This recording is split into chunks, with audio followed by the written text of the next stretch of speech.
All right, well, I think we are live on Facebook.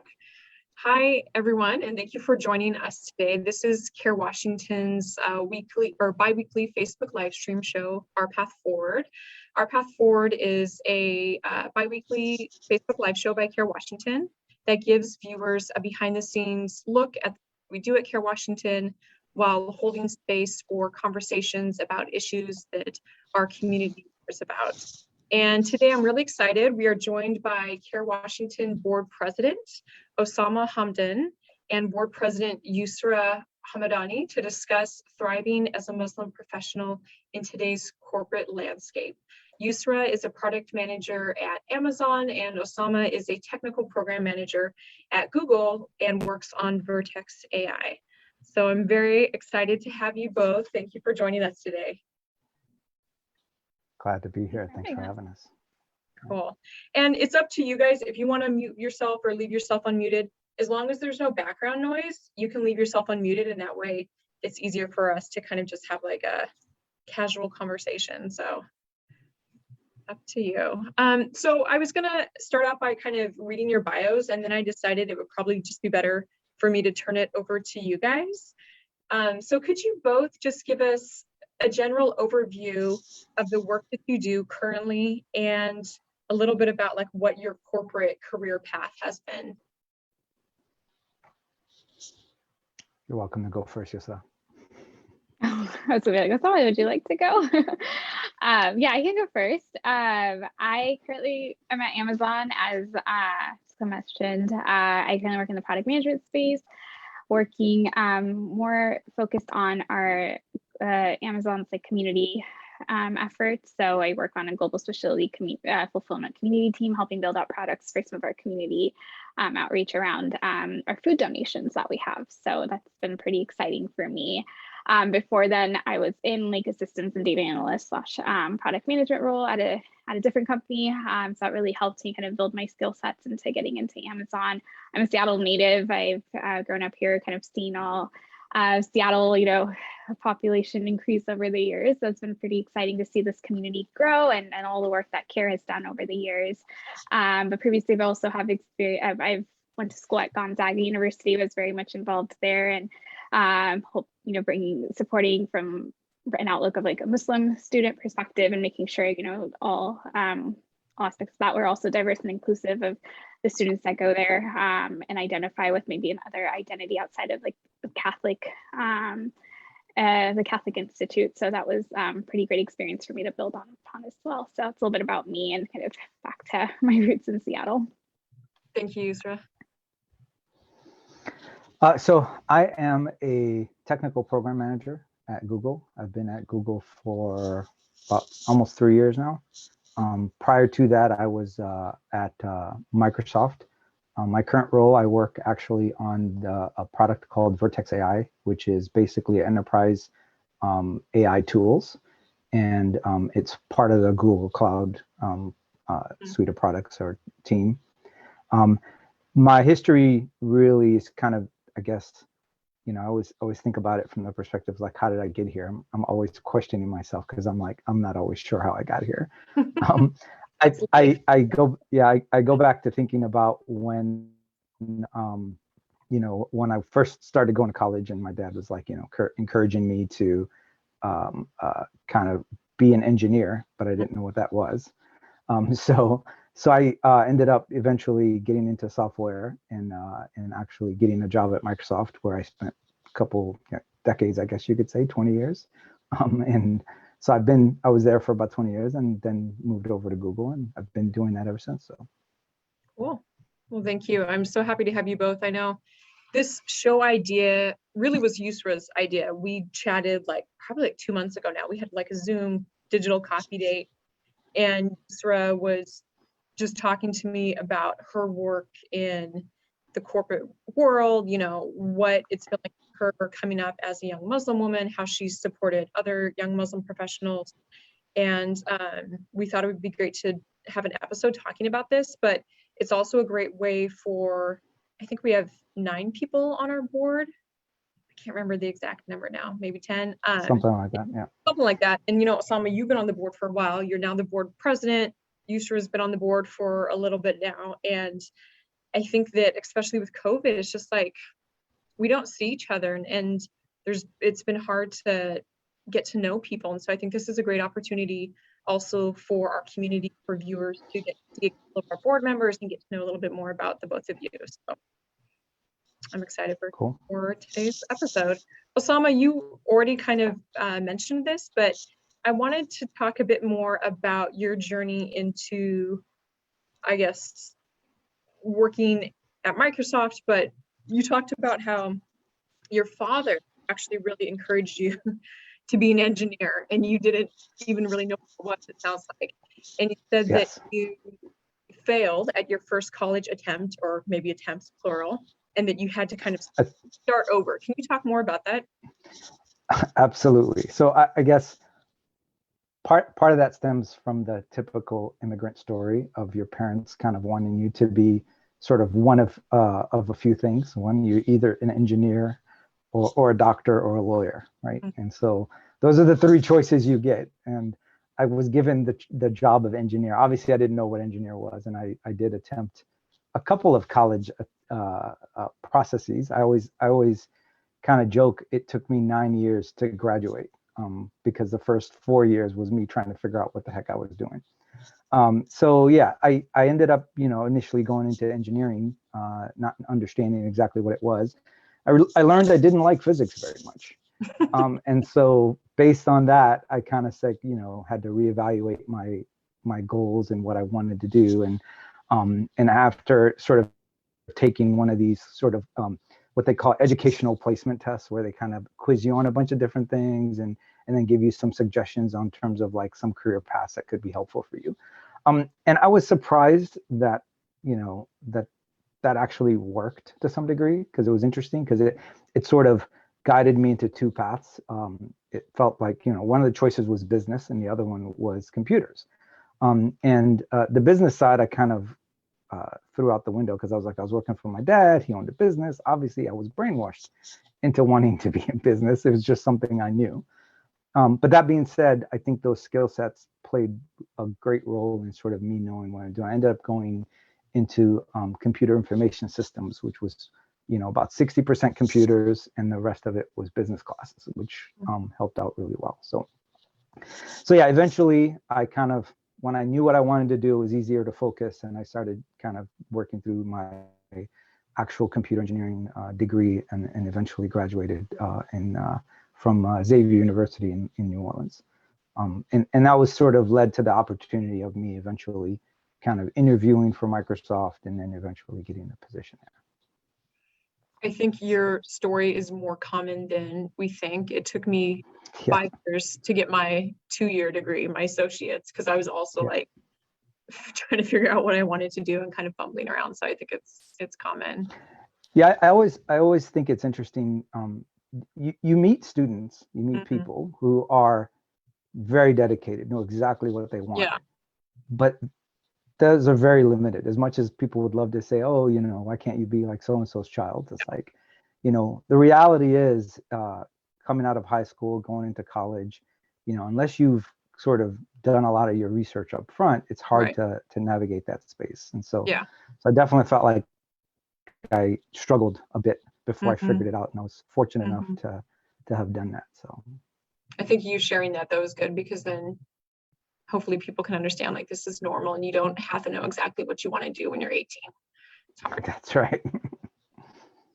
Yusra, you mentioned this a little bit in your intro, but you talked about, you attended Gonzaga University, which is a Catholic Jesuit university over in Eastern Washington in Spokane. And you talked about how you played a role in getting religious accommodations for Muslim students there. And I was wondering if you could talk more a bit about that, the work you did there, and in general, like what your experience at Gonzaga was like. Yeah.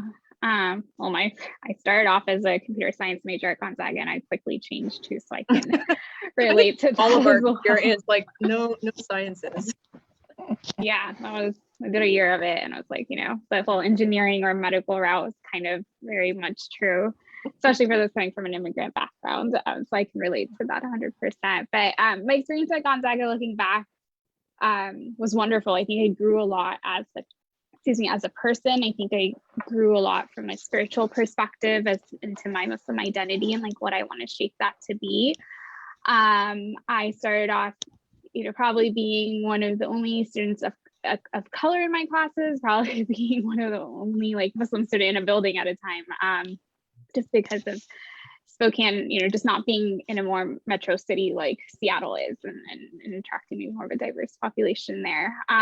But I would say my experience there was fantastic, and like willingness of everyone wanting to be inclusive and wanting to, seek to understand folks coming from different backgrounds and being able to put forward like accommodations. I did experience a lot of times, me as a Muslim student, asking for time off for Eid was like the first time a professor had heard of the holiday and was like, are you sure like this is a legit holiday? Running into certain things like that, which I think just comes with time and awareness, right? I recognize that I have blind spots around maybe other religious holidays that are out there that I just don't know. And I think with that, as a Muslim, and even in today's day and age, and students say like they do carry the responsibility of being educators around their Muslim identity and what that comes with.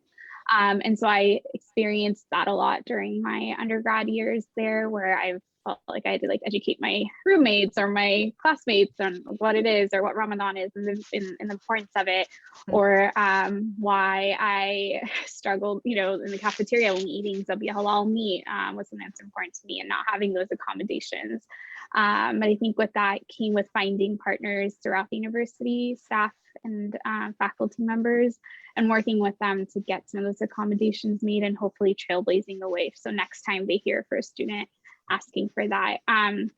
Some things particularly that come to mind is around like starting an interfaith banquet. That was something I worked with the Student Body Association at the time to ensure and drive some awareness around various faith practices that are represented of the student body at the time. And that's something that continued on, which is really exciting to see.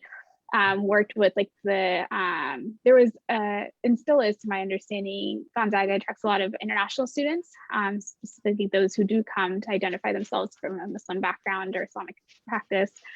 So holding like Eid celebrations, and so I was able to work with the staff members to host those, to ensure we're creating a culture and a safe space for everyone to celebrate. So that was something we started, and I think still continues on based on the students that are there. And then lastly, just working with the university ministry there to see if we can create more of a centralized space for prayer.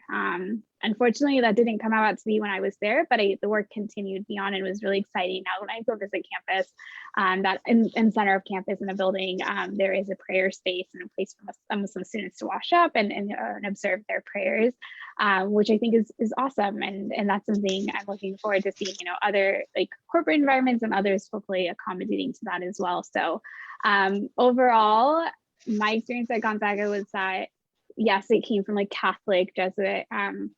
It is a Catholic Jesuit university, but it was a place that was really open to all faith practices, that really created a welcoming environment. And it's awesome that they were open to making these changes. But you really, and maybe some other folks, kind of had to be the first to speak up and like educate people, or be like, hey, we need a prayer space. We need Eid celebrations for international students. Yeah, and I think that just comes as, right, sometimes we all live in our bubble. We all live in things that are, we understand because of our day-to-day lifestyle. And I think sometimes it can be really hard and frustrating when you have to be the one asking for like a prayer space where, Islam is one of the, fastest growing religions. And it's, there are so many Muslims in our communities that reside in today. And so sometimes it becomes difficult to like manage some, basic maybe understandings, which what I'm trying to get at is like what may be basic for me may not be basic for someone else. Mm-hmm. So I think with that, to be able to bring the change, you sometimes have to be the educator and the advocate for it, which can become really, I think becomes challenging, and asking like an 18-year-old to do that at the time looking back, like it's not easy. Or even asking a student in middle school or high school asking for that prayer space, it's not easy to be like, oh, I'm different, I need this. But I do think that it's it's just something, if something is of importance to you, I think whether that's from your professional, personal, or spiritual perspective, like advocating for that is super important. Yeah, and I think, don't you think that self-advocacy, like it's a practice, like the more you do it, the more comfortable you get with it? Yeah, I still struggle with it. It's like, oh, sorry. And I just, because it comes around to looking like, oh, I'm different, right? When you're asking for something, and it's like, oh, I need to step away, or I can't take meetings from 1 to 2 on a Friday because I need to attend a prayer service. It's like, oh, well, it's asking or coming across as being different. And I think is a fear that a lot of us, as it's a human anxiety or human nature to feel that way. But I do think that at the end of the day, if it aligns to like your core values or your belief and is going to help you be successful in whichever element of yourself, then I think it's worthwhile taking that risk and practicing it. But totally agree, it's not easy. I'm still uncomfortable asking for those accommodations or being like, oh, I'm different, kind of a thing. So, this episode is about thriving as a Muslim in the corporate workplace, and I want it to be empowering and encouraging. But before we talk about thriving and get you all's advice and tips on things, I want to just talk about, from your perspectives, maybe some of the barriers that still exist. So this is a question for both of you, and maybe Osama, you can kick us off. In your opinion, what challenges do Muslims face in the corporate workspace? I mean, obviously, I think a lot of what Yusra experienced in college probably applies to the corporate workspace. I think part of it is being Muslim, and I'd say, obviously from a male perspective, it's a bit easier because you're not visibly necessarily Muslim. But when you do ask for certain accommodations, over the years, it's gotten much easier. But I'd say that it was definitely a huge challenge, whether you're trying to get designated prayer space, or if you're trying to do some sort of, meal for iftar or things like that. Like, it's always been kind of a challenge from that perspective. And then part of that, I would even say, and this is probably more of a sort of underrepresented community space, is that you sort of fall in that category where you're sort of the other. There's not, as many Muslims or as many, Middle Easterners or as many Black people in the corporate workspace. And so you end up sort of always standing out, always sort of, if you're trying to kind of, do anything that would sort of surface you being Muslim can be challenging. Whether you're discussing topics that may impact Muslim communities is one of the things you think about. It's like, hey, this may impact certain communities, and we need to address it differently. Oftentimes it's perceived as being, specific to you versus sort of like a general guideline that the company should really take hold. And I'd say that's definitely has changed a lot. I'd say more so in the last 5 years than before that. I think it's definitely been a huge struggle over the last 20 plus years to kind of see these things. But over the last 5 years, and I can even say from my experience at Google, I was honestly surprised at some of the ways that Google tries to accommodate different cultures and different religions. And so I'd say it's definitely gotten much better in the most recent years.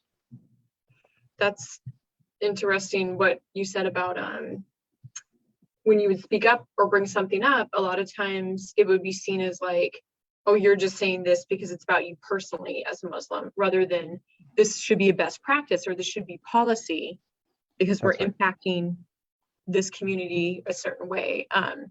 It's kind of like when women speak up or Black people speak up, it's like the default is whiteness, is maleness, and so you're seen as just bringing that up because you're a woman or because you're Black. Or exactly, and that's the challenge, right? Because of the fact that you're sort of, you visibly stand out, right, in that environment, and so anything you say can be misconstrued, even if it's not, right? Even if you are trying to advocate for policies that will actually help everyone, oftentimes it doesn't work that way. And I know, for example, you know, like if you think about prayer spaces, right? A lot of them were initially initiated as being Muslim prayer spaces, because it's like, hey, we need some place to pray 5 times a day. And a lot of times these places will get labeled as meditation space, right? Yeah. So that everyone can use it, which is actually what you want, right? You want others who, need that time and space to kind of reflect and do what they believe in the middle of the day, right? Because they're at work. It's the right thing to do, I think, from a corporate space. And I think, again, more and more companies are starting to pay attention to that. Obviously, that's not true everywhere. I'd say, similar to Yusra's comment, I feel like I'm in a bubble at Google, because I think Google does, certain things that, that a lot of companies don't do. And so I think it's important that other companies sort of start thinking about their employees more as people, as opposed to just resources. Mm-hmm.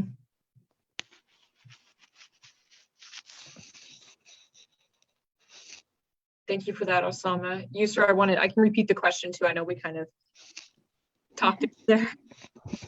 Yeah, that'd be great. I know I talked too much, by the way, so I apologize. No, this is good. Feel free to stop me anytime. I'm jumping into with my thoughts. So the question was, in your opinion, what challenges do Muslims face in the corporate workplace? Yeah, I think, as Osama highlighted, like sometimes like intention and impact, like there's always that struggle, and when we are trying to advocate for changes. And I think at the end of the day, I think we still lack the a view of ensuring we're being inclusive to as many needs as we can for all of our employees. I think that sometimes we from a corporate standpoint may get so tied into kind of the day in and out, and just the churn and getting deliverables out the door, which is important, and that's needed too. But finding that balance and ensuring the needs of the community that makes up that corporation are also being met. And I think in order for those to be met, there needs to be an opportunity for folks to provide feedback. I think a lot of corporations do have like annual surveys, and they now track like the DEI metrics and all of that. Like, I think that's great. Like having the ability to be able to submit a form and saying like, I need a prayer space offering for this reason. And then for those who are in the position to help support that, to look beyond, okay, well, we're having this come in from a Muslim employee. What does that look like for the larger space? And we may need a meditation space for others. And so I think that's something that, yes, those who can self-advocate sometimes are able to kind of, raise their voice, be persistent, and then it gets them that. But the ability to be able to kind of think beyond just the box and what those needs are a bit missing. I think that we still have a lot of work to do when we say the word of being inclusive. I feel like that's such a buzzword nowadays, and we're working towards that. But again, try to figure out, what does that mean to the different populations? I think from like from someone who identifies as a Muslim identity, right? Like a lot of after work or social hangouts are like happy hours. Are corporations taking the time to look through and seeing, okay, how does this impact our Muslim population, and if they feel comfortable going? And I think there are many other populations that also may have different needs or whatnot. So maybe finding opportunities where you're either offering multiple types of events so folks can pick and choose, or maybe creating more events that are encompassing to meet the majority of the population, and opportunities for those, to feel comfortable. I also think just recognition is something that's is important, right? Like we celebrate Christmas is a popular holiday in the United States, right? Like a lot of folks celebrate that, but making sure like other holidays that maybe your employee base are celebrating, and through like that feedback loop for folks, like having a place, hey, if you celebrate a holiday, it's really like drop it in, like tell us more about it, right? And then they send out a company-wide email to share more. I think a lot of it is just the lack of like awareness and the opportunities to folks to voice kind of their backgrounds and where they come from can help, I think, kind of fill in some of the gaps that we're lacking today in creating maybe even a more inclusive environment. Sorry, that was like all over the place, but No, that's trying to great. think of like tangible things too that can be done, not just like here's the problem. You guys are answering a lot of my follow-ups, so I'm sitting here like, do I ask this follow-up? Do I not ask it? So you guys already kind of both talked about this, but I know, Osama, I'm going to date you here. Don't get mad at me. But you told me this, so I'm sure. So you know, Yusra, you've worked in the corporate world for almost a decade. Osama, you've worked in the corporate world for decades. I think 1996 was when you started. Things have gotten better, yes, but from your guys' perspective, like, what is your, and I know companies are different too, like Google sounds like they're doing pretty good and they're kind of, you know, a model maybe that other companies should look at. But from both your perspective, like, are things getting better? What areas still need improvement? And I guess I'm also kind of wondering, like, how, if there's a company that is doing well with this, like Google, how can other companies like see that or learn from that? You know, like, is there a way to share? Yeah, I think, you know, I definitely feel like, you know, Google and a lot of the bigger companies are sort of outliers in that space. And part of the reason is they are global companies, right? Yeah. They have employees from a lot of different places. Yeah. I think that the biggest challenge that I would say, and I think any company can learn from this, and I say this from the perspective of, you know, not everyone gets to work at one of these big companies. Right. And so in order to improve your work environment, you sort of have to think about, okay, what is the space that I'm in? And how do I actually navigate it and make it better for myself and others, right? Because it's important to kind of feel good about where you are career-wise.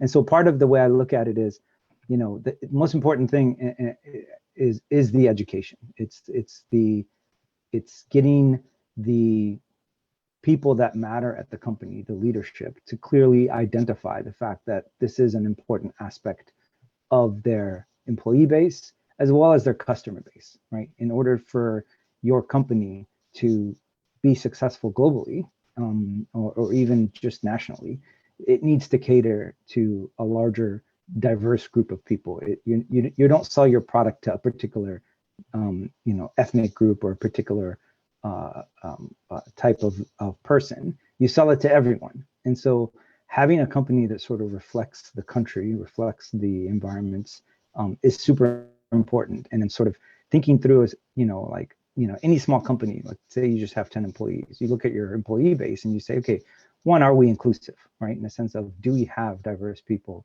representing us at, you know, at this company? And then if we do, are we accommodating to them, right? Because part of the challenge that I think people think about is, and it sounds a little bit strange at first, but then you think about it, it's like, it seems weird that you would accommodate, for example, for Eid day off, or for you know, special accommodations around Ramadan or anything like that. It sounds a little bit weird. It's like, well, why would we do that? It's like, but you know, we accommodate for Christmas, right? It's not a new thing. Everyone's happy to take holiday at the end of the year, whether you're Christian or not. So to be able to kind of think about it from that perspective, you know, it's a norm now. But, you know, why can't, you know, Eid holiday be a norm to everyone as well? Why can't everyone see that as, you know, a reason to celebrate, you know, diversity, both within the company as well as just, you know, within the country, right? We should all be thinking about everyone that's here and how we can, you know, help everyone be better at whatever it is that they, you know, their target goals are, professionally, both and as well as personally. Yeah.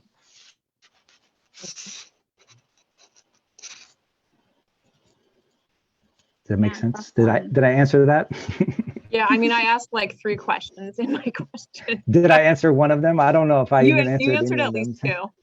Okay. So you were like, what was the third one? Yeah, I probably lost track of what I was. Yusra, what do you think? Because Yusra, you especially, I think, Osama, if I'm remembering correctly, you've worked at 2 corporations, 2 tech companies in like 27 years. Yusra, you've worked at 3 different places now? Or Once I've graduated, only two. So I was at Boeing before and Amazon now, both global companies. And I agree with Osama. I think corporations that are at a global scale, I think the awareness there is very different than I think those that are not there yet, or just, you know, different market segments that may be. But yeah, I think it's about, and totally what Osama said, I mean, who wouldn't like another holiday, right? But no, that's why I'm like, let's get them all off. Like, this is great. Right. Yeah. But at the same time, it's like, yeah, trying to, or at least sending out some sort of email communication, right? Like recognizing that. I think in today, like that's the least we can do as to support our employees. So I think recognition, like I heard this somewhere like a long time ago, like everyone's favorite word in the dictionary is their name, right? It kind of goes that, so things that they like identify with is like really important to highlight and recognize. And I think as corporations of just sending out an email like, you know, Ramadan Mubarak to everyone, like this is what this month is. Like if you see someone that's practicing this is how you recognize that. Or Eid is coming up. Just want to wish, you know, all of our Muslim employees Eid Mubarak. And just with that comes with the educational piece, right? So I think we can break down some of the biases that maybe are out there in the community and work towards a more inclusive environment for everyone, not just in our workplace, but maybe even how we take that back to our home communities. And that reminds me of something that we do as CAIR Washington is every Ramadan, we send out a letter to all the schools and districts and staff across Washington state to just basically be like, hey, this is what Ramadan is. If you have Muslim students, like, this is what you should know. You can wish them, Ramadan Mubarak, blah, blah, blah. Just basic stuff. And we sent it out, I think it was last year or the year before when we sent it out. Like the Islamophobes got hold of it, and then like Jason Rantz did a story, and I think Fox News even picked it up, and they were saying like, we're trying to, I don't know, infiltrate or convert kids to Islam or something. But like literally we were just trying to educate teachers so that if they have Muslim students, they can make them feel included and like understand what they're practicing and celebrating during that month. So education is very important. Yusra, you talked a little bit with me about your journey going from someone who wasn't visibly Muslim and starting your career that way, not being visibly Muslim, and then choosing to wear hijab and becoming more visibly Muslim. And I was wondering if you could, what it was like for you to make that choice when you were already kind of an established professional, and how did that inform your career experience? And if you could just talk more about like that journey for you. Yeah. I think it was like a lot to unpack there. Yeah. But I think like overview wise, yeah, like I didn't wear a hijab before. When I like had when I was in college, I didn't wear it. A lot of like my network of mentors that I had like started working with, I was in college working towards that, like didn't know that maybe I was Muslim, like unless, you know, it was something I decided to choose if I wanted to disclose or not. It was something that, you know, the power was vested in me if I wanted to share this or not, or to just kind of take that and like blend in, which, I mean, if I'm being honest, sometimes it's just a lot easier to blend in certain situations, right? It's just, you're not different. You look the same, like, you know, folks don't have to like point fingers at you and be like, okay, well, that person identifies with this or this kind of label or tag. But wanting to wear the hijab was something I had struggled with for a long time. And just making the change I knew would come with either losing out on like some of my networks or folks treating me differently. But I did think when I, at the time, was starting at Boeing, it felt like the right place to kind of start that off as I was moving into career. The company was very, it was a global company. They were very inclusive. And a lot of my initial thoughts were like being able to look, there are Muslims that worked there, you know, they had good experiences as a Muslim employee there. So that kind of made me feel a bit more comfortable and easing into it. But with that, I did have a lot of different encounters of like what people just made assumptions of me when I walk into a room, and just like their behavior towards me versus like when I didn't wear a hijab and then when I did.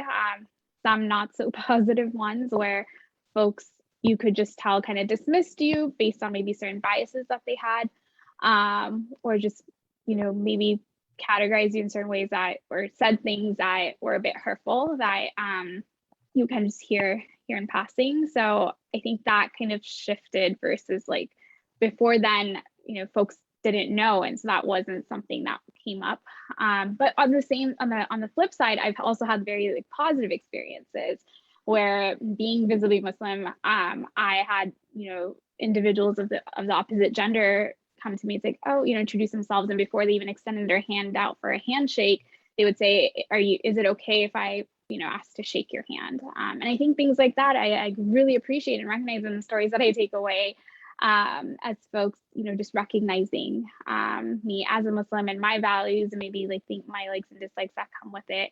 And so that's been good, I think, of an experience for me. Also, to be able to hopefully, you know, be a mentor or help be like a representation for maybe younger Muslims that are going through similar challenges. I think being a visible, you know, identifying as being visibly Muslim, I think I hope that I'm able to like encourage and empower others to kind of embrace their Muslim identity as they go through this change. So where there has been negative experiences, and I don't really want to, you know, dive into too much of those, but I mean, unfortunately, they just have been apparent, like folks' behavior or their interaction with me. There are a lot of biases that we need to like overcome, I think, as a community, which I really hope we'll get to. But at the flip side, there are a lot of more positive interactions as well, where folks have been very, very understanding and welcoming and wanting to support me as a Muslim and what my values align with. Like when Ramadan came up, every year I've worked on teams that fortunately have been able to give me that time or space or work to like shift my workload to ensure I'm like recharging spiritually or taking part in things that are important to me outside of the work environment. And so I think being visibly Muslim, that's been really easy sometimes, where I don't have to like bring it up, or it gets brought up on teams where they understand or are already aware of like Islamic holidays that may come about to be. But I do think we have a lot of work still left to do, and I'm hopeful we'll get there. But I wish we could go a little bit faster. Thank you for sharing that story with me, Yusra, about your personal journey. Before I forget, I want to say to anyone watching that you do have the right to reasonable accommodations at work. So something like requesting time off for Eid is something that you have a right to do. You have to, I think, give your employer like a certain amount of time's notice, at least 2 weeks. Anyway, if that's something that you're watching and you want to do next Eid, please reach out to CAIR Washington and we can help you with that. We can even contact your employer for you. It doesn't have to be a corporation, it can be any job. But that is something that you have a right to. So I wanted to mention that before I forgot. Yusra, you've talked a lot with me about the importance and the power of mentorship. And I know that's something that is really important to you personally. Like, it seems like you've been mentoring people and focusing on that since you were in school or since you graduated. And you've also talked about the importance of developing mentors and sponsors and the difference between those two things. And Osama, you talked with me about the importance of Muslims working with and supporting other underrepresented groups in the workplace. So my question for both of you is, how can Muslims build stronger communities and networks within their professional spaces? And maybe Osama, we'll start with you.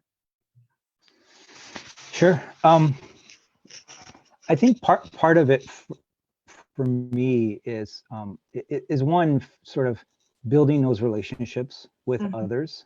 So similar to, you know, the thoughts around having mentors, it's important to have people who have been in the industry a little longer than you and can help guide you, or have been in the particular role you might be in, which might be new to you, and can give you kind of feedback around different aspects of it.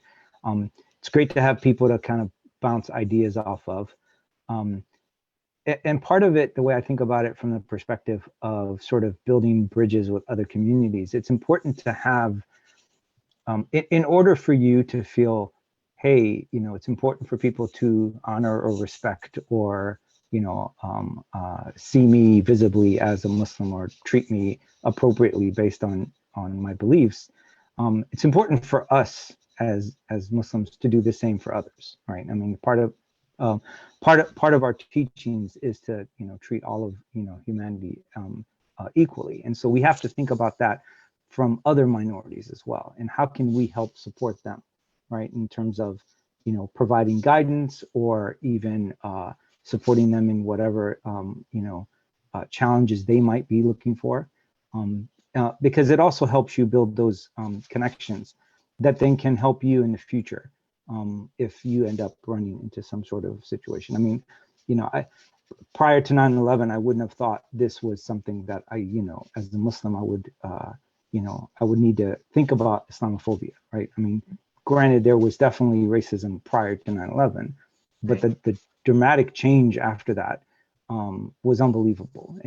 And sort of being able to kind of see other communities being willing to stand up for Muslims and to help was super important from that perspective. And I think it's important that all communities, again, think about each other as human beings, and regardless of differences in opinion about religion or any other topic for that matter, it's important to support others in whatever beliefs they may have, because you never know when our beliefs are all going to be challenged in one way or another, and we need to be able to support each other in that space. Yeah, thank you so much, Osama. Yeah, I totally agree with that. I think it should always be about passing on your learnings to others. And I don't think we need to like group that into like only Muslims that need help with this, or we're going to help like advocate this for, and vice versa. Like if you as a Muslim see another group that may have been able to trailblaze the way and you can reach out to them for help, like that's also really important to kind of seek and ask for that support. And I think that's something we may struggle with as a community. I don't think you don't always have to reinvent the wheel on your own. There might be opportunities that you can tag along for support, but then also like giving that back. And I think that's where like a lot of mentorship also kind of for me stands through, like all the folks, like I did not get here on my own. Like where I am today has like a lot to do with everyone else that's contributed to me, to the kind of my upbringings, and then also just my career, professional and academic. So I think for me, that's why it's so important to continue to give that back. And if I can like mentor folks that students that may be going through similar experiences as me or whatnot. I think with mentoring, it is really important to find mentors that maybe align with either experiences that one has gone through, because I think that helps. And making sure picking a mentor through that. And with that kind of comes with kind of like talking to as many folks as you can, you networking, and then figuring out, okay, like I resonate with that person. For me, that's kind of been personally, like I've mentors who are in the STEM field and are females, right? Because as a female, that like they've gone through maybe similar challenges that when I go to them for support, they may have navigated through that experience and can help support me. Or individuals, like I identify myself as a South Asian, and so someone who's gone through those, has gone through experiences as that can turn on and provide support with me, provide support in that aspect. So I think it's really important to find mentors that you resonate with, because I think that makes the relationship a bit more fruitful. Not to say that you may have a mentor that maybe doesn't align with those. Like I have mentors too, and I think it's important to have folks from different experiences and different backgrounds to support and guide you. But I think along with mentors, kind of in my career, what's really helped me is also identifying sponsors. Mm-hmm. And so I think mentors for me are folks that I can go to with either, hey, I'm like working on this problem, like can you help guide me, or bouncing off ideas, brainstorming, coming up with like your 5-year plan of like maybe or potential like a new role that you may be interested in. If I wanted to go into technical program manager, I might reach out to Osama and be like, hey, can you mentor me and can I shadow you? But I think from a sponsor is someone who's going to vouch for you during opportunities that are kind of discussions around the table that are occurring that you're not a part of, and knows your skill sets and can be like, well, let's give Yusra that opportunity. I know she's really interested in that. So I think it's really important to invest in relationships where you're able to identify both. It's really hard. Like when I tell us when I like mentor, or when I'm trying to choose a mentor and tell others too, it's like, I don't know if you know that children's book, like, Are You My Mother? I feel like that, like, Are You My Mentor? It's like a matching thing that you have to like go through. But once you find the right person that, that understands your career goals, can contribute to that, I think those relationships are super So those conversations are super exciting to have and kind of work too.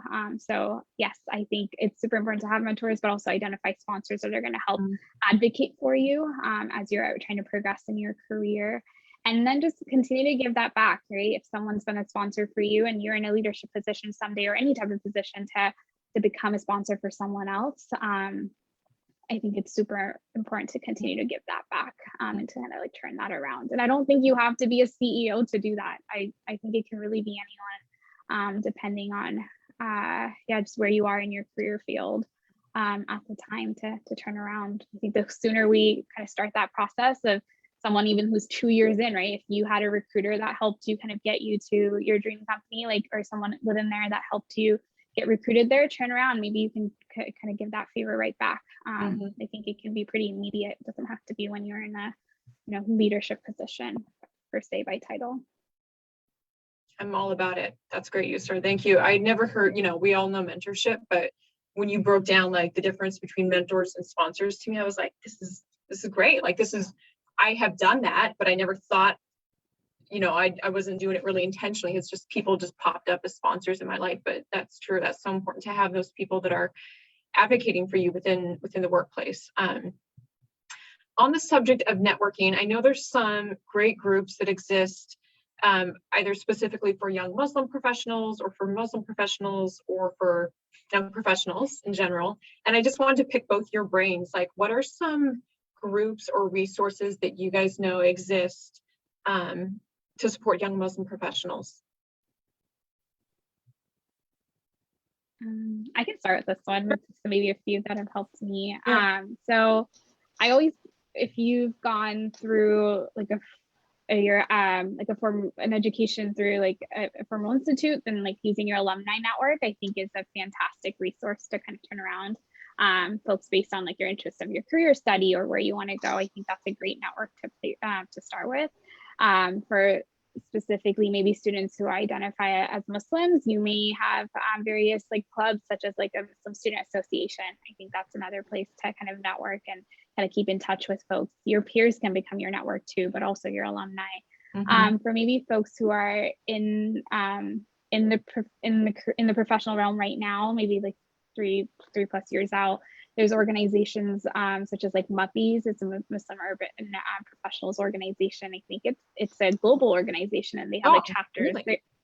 There's one in Seattle, actually. There's the Seattle chapter, all over the US and like in international locations as well, like Dubai and others. So that's another great resource. I know they have like an online platform where folks put out like job opportunities, or if you're seeking mentorship or just kind of social events to help kind of build your network. So I found those really helpful. I've made some great friends out of them as well, but also been able to connect with folks to network with to help me support my career goals. I think I am a huge advocate for that organization and offer to network with. But yeah, I think those are just some few that I would recommend. And there's a few here and there that are popping up. I think folks are really excited about supporting the Muslim community.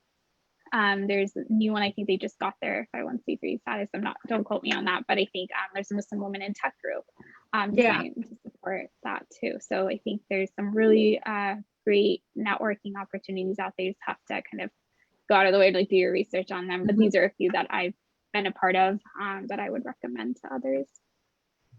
Awesome, thank you. Osama. I think like those are all great suggestions. The other thing I think about is depending on the company that you work for, there's a lot of internal groups that you can connect with, both focused on career or maybe specific to a particular background that you might be in or interested in. I know there's a lot of like diversity groups, for example, at Google today that all do a lot of different networking events. And obviously their intent is to kind of help others within their community, but they open it up to everyone. So it's always good to meet other folks and sort of network again across other different groups of people. The other thing I think about with respect to networking, and people kind of don't really think about it as much. They use it occasionally, and I don't think they always use it well, is actually LinkedIn, right? Yeah. Some of the people that you connect with are people you should directly communicate with, even if it's just a few minutes of, hey, you know, do you have a few minutes to kind of share your thoughts? I've had lots of people who I've never met before and may never meet again, but have reached out to me, and I've set up calls with them and kind of given them feedback on things. And so it helps both from the perspective of me building, you know, new connections with folks, as well as folks getting advice on different things that they might be interested in. I know I've provided sort of my sort of philosophy around, like, for example, when should you change your job, right? You know, thinking about, you know, am I happy where I am, and should I stay here? And, you know, are there, you know, different things that I should consider in terms of like, when's the next time I should think about my next career step? And by the way, from experience, it's the day after you start your new job. It's like, okay, what am I doing after this one? It's important to always think ahead. And you shouldn't feel bad for thinking that. No, absolutely not. Because again, no one is going to care about your career as much as you care about your career. Yes. And so you have to ensure you're always thinking about that from that aspect. Yes. And even folks who apply for positions, they'll say, hey, should I apply for these positions online? I said, before you apply for the position, find someone you know, or someone who you know somebody you know, Mm-hmm. works at that company, and have them submit a referral, because that's you know, 100% better than just applying for the position. Yeah. And it's not that your success is impossible. It's just that you always want to take advantage of those connections, build those connections, and take advantage of those connections, because it will career-wise help you in the long term. And you want to be able to kind of you know, put yourself in that situation. You guys are giving great advice. And I think what we're seeing right now is like both of you are really willing to do that kind of stuff for people, to be mentors, to be references, to whatever, just shoot ideas back and forth with people. And I think that's how most people are. And that when you're young, you can feel like you're bothering people, or you can feel kind of intimidated. And I just always encourage people to just reach out. Like, it doesn't hurt to reach out. I think usually people are really happy. They want to help. They look at their success and where they are, and they want to help, you know, younger people coming up. Like, they want to share their wisdom and help them be successful. I'll give you a funny example. So, and this is a reality funny example, in the sense of, there was someone that I met indirectly through folks who wanted to apply for a job at Google, you know, and I sat with him for a bit, and I gave him some feedback and some advice, and I said, hey, when he's ready to submit, you know, send me his resume, and I'll be glad to submit a referral. And I went through all of that. Ultimately ended up getting a job somewhere else, and he was happy with where he is, which was great, because I think the advice, you know, paid off to him more than he thought. The part, to be honest, that benefited me, which I didn't anticipate, is in our conversation, it was just a sort of random, hey, you know, ultimately because again, I said, you should always think about what you're going to do next. Ultimately, when I'm not in the tech industry, my goal is to become a professor. So I just want to teach computers to people, right? That was kind of the thing I wanted to, and I just happened to mention it in passing. And the student who had just graduated said, oh, well, I know the professors at UW-Bothell. I can mention your name if you want. I said, sure, why not, right? This was 2 years ago, right? And he mentioned my name, and they reached out to me, and I've been teaching a computer science course. Oh my God. Since then, right? At UW-Bothell, because awesome. it's something fun I love to do. I do it at night after work. So it was not what I anticipated would happen, but it ended up happening that way anyway. And again, it was part of just having that connection, right? That's awesome. And it, you know, ultimately, again, he learned some things from me. I got to learn from some things from him, and I benefited from it, which again, I didn't anticipate I would, but it was a great point from that view. So. And no matter what, like, in some way you benefit from it, even if it's not that direct, like that's a very clear exactly example. Yeah. You do benefit from it. That's awesome. I'm happy for you. Are you guys okay? I have 2 quick questions left. Are you okay for time? Go for it. Okay. So really quick, I wanted to bring it back to both you guys being CAIR-Washington board members. And I wanted to ask you both, why did you join the CAIR-Washington board, and how has being part of CAIR informed your professional life? Maybe Yusra, we can start with you. Yeah. So I've been on the board, I think just a few months now. It's been really Oh, great. I think it's a little bit less, under a year, but okay. I really enjoyed it so far. It's been a great opportunity for me to learn about the how well, one, just the needs of our Muslim community in the Seattle area, right? So, and how CAIR is supporting, and I think that's been really great. As I mentioned earlier, I think we all live in this bubble, and it's been a great experience to kind of gain some exposure into the needs of my fellow brothers and sisters in the community, and like kind of the work and the opportunity CAIR has to support that. And that's been really fantastic. I think just being on the board during the time has given me a lot of great resources to take back to my like immediate community, my family and friends circle, but then also like back to my corporate realm and how to become a stronger self advocate for myself. So I've really enjoyed kind of growing in that space, and I CAIR to kind of thank for that as well through that. So it's been great, and just the network too, right? I love all the fantastic board members, and I think we all do come from different walks of life, and it's been great to kind of interact with folks and hear everyone's passion. For me specifically wanting to join the board, I was looking for ways how I could support and kind of engage in the within the Muslim community, and just was very fascinated by the work that CAIR does, and was super thankful for the opportunity to kind of come support. So that was kind of it for me and what I've taken from it. Thank you, Yusra. Well, we're super happy to have you. Osama, I know you're the one who made me get this question because you said something to me.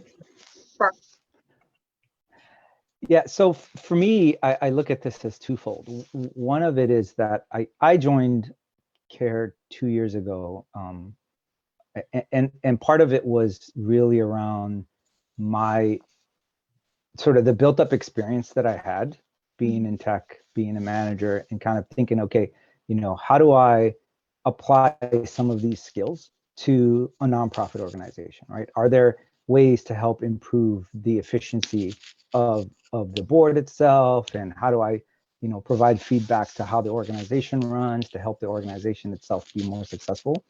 And so that's sort of my initial thinking. And then after being on the board for a while, I feel like it's also transformed me into sort of learning more about how to better advocate for Muslims myself within the corporate space. Thinking more about sort of the problems that potentially that honestly, I don't feel educated enough on the different topics. Again, I work in AI, but I don't feel like necessarily I think about how AI can be misused, for example, against minority communities. And so, sort of several of the things I've learned as part of that process of sort of being on the board is I learn about the different things that the organization advocates for and how they advocate for it. It helps to educate me to help bring that space back into the sort of the corporate environment and say, okay, now that I better understand how these things work, how do I then apply that to the space I'm at so that, the corporate environment can be more attuned to how these things will impact others, and hopefully do a better job at sort of addressing some of these issues that people, that the communities will encounter,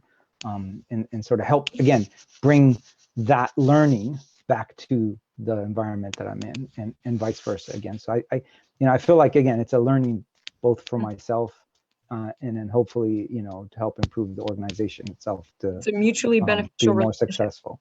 Exactly. Yeah, that's awesome.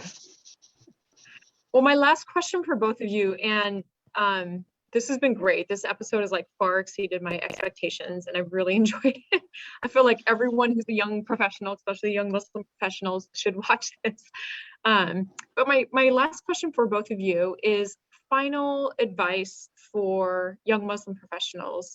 Both of you have been really successful in your careers in the corporate world, and I just wanted to give you both the opportunity to give kind of any final parting thoughts or advice. Oh, Yusra, can we start with you? Sorry. I was like, wait a second. For me, I would say, don't be afraid to, like, again, advocate for something that you need, whether that's from a personal standpoint, professional standpoint, or like spiritual, if you want to categorize into those things, or whatever it may be, right? You we each know what we need in order to succeed in various different aspects of our life. And no one else can help make that decision for us. And I can say this with confidence, it is very hard to ask for those things. And it's it puts you in a very uncomfortable environment. And just as you mentioned, like the more we do it, the easier it kind of gets into it. It's kind of like any skill, right? Like anytime your first job you're gonna be a little bit uneasy into it. But then when you change job again, you change it into your second job or your fourth or fifth, it's gonna be a little bit easier as you go along. So I think that kind of goes back to self-advocacy too, right? If you're advocating for yourself in certain aspects, it becomes easier. But always think about what you're advocating for and how you're hopefully trailblazing for someone else to come. So if you're asking like for a prayer space room, like it might be really hard to do that now, but think about all the other folks that may benefit from that to kind of keep you going. I'll also say that success looks very different for every person. It's really easy to like start comparing yourself to be like, oh, if I was a TPM over at Google, like that's what success is. That I think everyone's on their own trajectory, and to take time to like to understand what success means like for you. And I think sometimes that will help you kind of grow in your professional career. And then lastly, like ask for help, reach out to folks, whether that's your network or whatever that may be, find those mentors and sponsors, or just whoever that is that you can collaborate with, because it's really hard to do it alone, right? Sometimes it's a lot easier to kind of get a group of folks together asking for Friday prayer time off, or reach out to CAIR if you need that support in that aspect too. So I think just making sure you kind of rely on your network. There's nothing wrong with kind of asking for help. Great advice, Yusra. Thank you. Yes, that was definitely great advice. I might even take it. No, I'll be honest. The biggest thing for me that I think about is you forget a lot of these things, right? You get soaked up into the environment that you're in, and it's hard to sort of take yourself out of that workspace and really think about, okay, well, what's important to me? What do I need to do? What are my principles? And so part of it I think about is, sort of set your guidelines, your principles, what it is that you believe as a Muslim and as a professional, and the things, and do not be afraid to be uncomfortable. And I think about this, in addition to the fact that you may ask for, accommodations that, might make others uncomfortable. You should also never be willing to be uncomfortable in your own career. If you see opportunities that you think will help you career-wise, don't be afraid to ask. And if you're even given that opportunity and you feel like you're over your head, don't be afraid to be over your head. Because I think the challenge that you're going to get out of that opportunity will help you grow and be better at what it is you know how to do. I can easily say that, every chance I've taken that I felt was going to be harder than I thought felt really good. Like I was like, wow, I can't believe I'm learning all this stuff. And I know I feel lost in not knowing in this space where I'm at today. But then I look at it and I was like, but I am doing well. I'm excited about what I'm doing. I love what I'm doing. And I can say that even in my own current job, like how I got it just threw me for a curve. I'm like, wait, I'm going to be an AI. That's weird. Like I haven't really done AI before. Like, what does that mean? Right. And so I'm learning a lot more about that space, in the last few years than I ever knew before. And part of it is because I was willing to sort of jump into those roles, even if I thought those roles were going to be harder than I thought. I would still go do it. I would still challenge myself. And the feeling that I get from sort of feeling like I don't know what I'm doing forces me to then go learn more about how to do it better and grow better in my career. And that then helps me set up whatever the next role is after that is going to be. Yes, Osama, thank you. That was great. Growth happens in our areas where we're not comfortable. If we're comfortable and things are easy, we're probably not growing. That was awesome. Thank you. Well, thank you both so much. I know we're a little bit over our time here. We're gonna start doing this show bi-weekly because weekly was just too much for me. And I think Totally understand. a few weeks from now, we're going to have Luis on. He's our new civil rights attorney, and we're going to talk with him about kind of his former career working in the prosecutor's office, why he joined CAIR Washington, and just get to know a bit more about him. So I'm excited for that. Thanks so Great. much for including me in this. I really appreciate it. It's a Yeah. lot of fun. It was a great Yeah, thank conversation. you so much for having us. Yeah. All right, you guys. Thanks. I think we'll log off now. Thanks. All right. Bye. Take Bye, care. guys.